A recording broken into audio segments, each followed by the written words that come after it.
zéro limite. Vérité intégrale, humour total, le podcast de développement personnel comme vous ne l'avez jamais vu. Aujourd'hui, on s'attaque à votre plus grande angoisse. Finir seul, mangé par vos chats.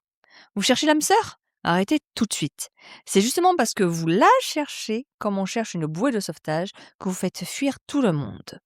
L'industrie de la solitude se porte à merveille. Merci pour elle. Tinder, Mythique, Adopte un désespéré. Ils capitalisent tous sur votre croyance magique qu'il existe quelque part dans le monde une personne unique, moulée sur mesure pour vous, qui viendra combler vos failles et payer la moitié du loyer. On appelle ça le mythe de l'âme sœur. C'est la plus grande arnaque marketing de l'histoire après la crème anticellulite. On nous a vendu le modèle Nutella, papa, maman, les enfants blonds, le chien qui court au ralenti. Si ce n'est pas ça à 35 ans, la société te regarde comme un yaourt périmé. Ah, tu es encore célibataire. C'est bizarre. Pourtant, tu es gentille. Sous-entendu, quel est ton défaut caché qui fait que personne ne t'a acheté ? On traite le célibat comme une maladie honteuse, alors on panique. On se met à courir après l'amour comme on court après le dernier métro. Et rien n'est moins sexy que quelqu'un qui court après un train. Vous avez déjà vu un célibataire en manque à un premier rendez-vous ? C'est terrifiant, ça sent la peur. La personne arrive, elle sourit, mais dans ses yeux, il y a un laser. Elle ne t'écoute pas, elle vérifie si tu rentres dans les cases.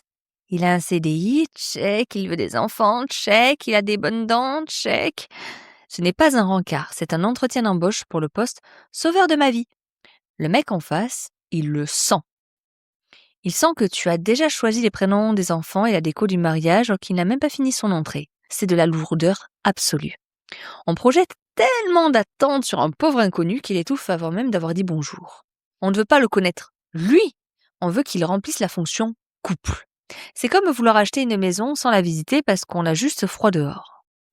Et le dimanche soir, le fameux dimanche soir, on est là, seul sur son canapé, on se fait le film catastrophe. Je vais jamais y arriver, c'est trop tard, tous les gens bien sont pris, je vais finir vieille fille, vieux garçon. On regarde les couples sur Instagram, ils ont l'air tellement heureux avec leur brunch à 50 balles. On se dit qu'ils ont un secret qu'on n'a pas, on se sent exclu du club des gens normaux. On pense que le couple, c'est la validation ultime, que si quelqu'un nous aime, ça prouvera enfin qu'on a de la valeur. On se promène avec un vide intersidéral dans la poitrine et on tend notre échelle à chaque passant.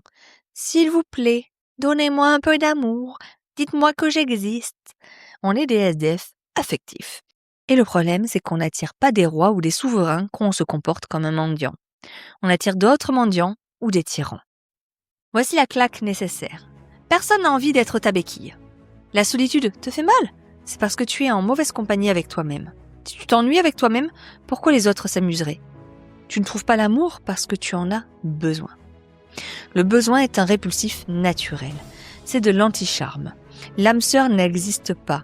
On ne trouve pas la bonne personne, on la construit. Pour construire, il faut être deux adultes solides, pas de moitié qui cherchent à se compléter.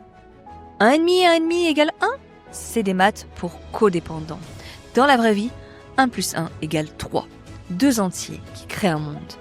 Alors arrête de chercher à combler ton manque. Le manque est un puits sans fond. Remplis-toi toi-même. Deviens la personne avec qui tu aimerais sortir. Investis en toi. Kiffe ta vie. Deviens magnétique par la joie, pas par ta détresse. La famille, le couple, c'est la cerise sur le gâteau. Mais si tu n'es pas le gâteau, la cerise se casse la gueule. Sois le gâteau. Deviens qui tu es. Et si tu veux apprendre à cuisiner, à devenir ton propre gâteau et arrêter de quémander des miettes, abonne-toi au podcast Zéro limite, vérité intégrale, humour total. On apprend à devenir souverain, seul ou à deux, mais souverain avant tout. À très vite pour un prochain épisode.